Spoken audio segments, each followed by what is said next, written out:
Unang Hari, Kabanata 15. Noong 18 taon ng paghahari sa Israel ni Jeroboam na anak ni Nebat, naging hari naman ng Huda si Abiam na anak ni Rehoboam kay Maaka na anak ni Absalom. 3 taon siyang naghari at sa Jerusalem siya nanirahan. Sumunod siya sa masasamang halimbawa ng kanyang ama at hindi sa halimbawa ni David na kanyang ninuno. Hindi siya naging tapat kay Yahweh na kanyang Diyos. Gayunman, alang-alang kay David, ang kanyang angkan ay pinapanatili ni Yahweh na maghari sa Jerusalem. Pinagkalooban siya ng anak na lalaki na hahalili sa kanya at iningatan sa kaaway ang Jerusalem. Ginawa ito ni Yahweh sapagkat pawang matuwid sa paningin niya ang mga gawa ni David. Sa buong buhay niya, hindi siya lumabag sa mga utos ni Yahweh, liban sa ginawa niya kay Urias na Heteo. Nagpatuloy ang alitan ni Rehoboam at Jeroboam hanggang sa panahon ni Abiam. Ang iba pang mga ginawa ni Abiam ay nakasulat sa kasaysayan ng mga hari ng Huda.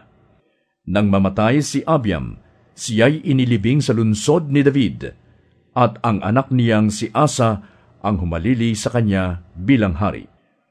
Noong 20 taon ng paghahari ni Jeroboam sa Israel, naging hari naman ng Huda si Asa. Naghari siya sa loob ng 41 taon, at sa Jerusalem siya nanirahan. Ang lola ni Asa na si Maaka ay anak ni Absalom. Namuhay si Asa ng matuwid sa paningin ni Yahweh, tulad ng kanyang ninunong si David. Pinalayas niya sa kaharian ang mga lalaki at babaeng nagbebenta ng panandaliang aliw sa mga sambahan ng mga Diyos-Diyosan at winasak ang mga imahin ng mga Diyos-Diyosang ipinagawa ng mga haring nauna sa kanya. Pati ang kanyang lolang si Maaka ay inalisan niya ng karapatan sa pagiging inang reyna sapagkat nagpagawa ito ng isang malaswang rebulto ni Asherah. Ipinagiba niya ang rebultong ito at ipinasunog sa batis ng Kidron. Bagamat hindi niya naipagiba lahat ang mga sagradong burol, si Asa ay habang buhay na naging tapat kay Yahweh. Ipinasok niya sa templo ang mga handog ng kanyang ama kay Yahweh, gayon din ang kanyang sariling handog na ginto, pilak at mga kasangkapang sagrado. Patuloy ang alitan ni Asa at Baasa na hari ng Israel sa buong panahon ng kanilang paghahari. Pinasok ni Baasa ang lupain ng Huda at nagtayo ng kuta sa Rama upang harangan ang daan papunta kay Asa. Kaya tinipon ni Asa ang nalalabing gintot pilak sa kabangyaman ng templo at ng palasyo. Ipinadala iyon sa Damasco kay Ben-Hadad na anak ni Tabrimon at apo ni Hezion na hari ng Syria. Ganito ang kanyang ipinasabi, "Nais kong maging magkakampi tayo, tulad ng ating mga magulang. Tanggapin mo ang mga regalo kong ito. Hinihiling kong putulin mo ang iyong pakikipagkaibigan kay Baasa na hari ng Israel, upang mapilitan siyang umalis sa aking nasasakupan." Sumang-ayon si Ben-Hadad kay Haring Asa at nagpadala siya ng mga hukbo at ng mga pinuno nito upang salakayin ang mga lungsod ng Israel. Nasakop nila ang mga bayan ng Ijon, Dan, Abel-Bet-Maaka, ang lupain sa may lawa ng Galilea at ang Neftali. Nang mabalitaan ito ni Baasa, ipinatigil niya ang pagpapagawa ng kuta sa Rama at pumunta siya sa Tirza.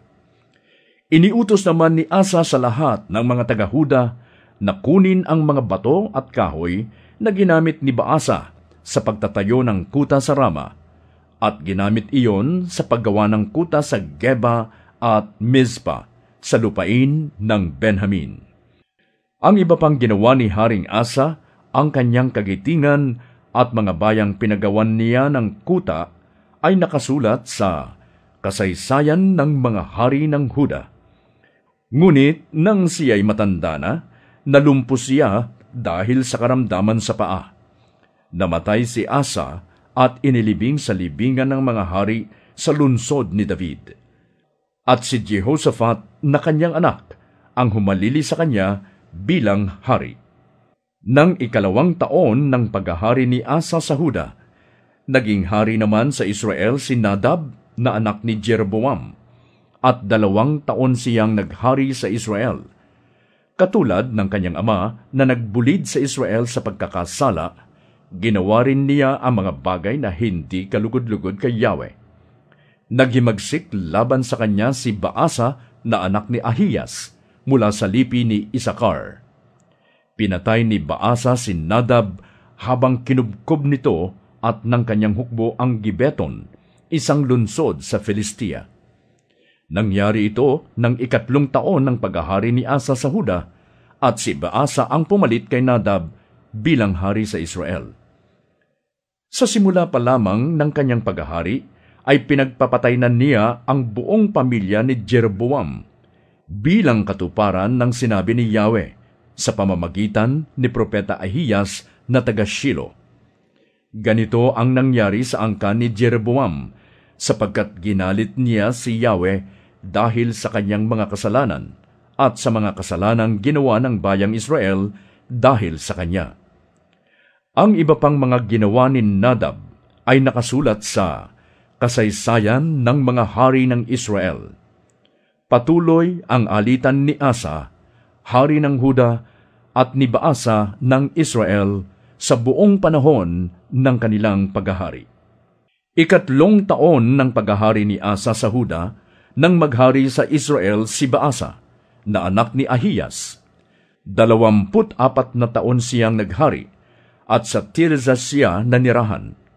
Katulad ni Haring Jeroboam na nagbulid sa Israel sa pagkakasala, ginawa rin niya ang mga bagay na hindi kalugod-lugod kay Yahweh.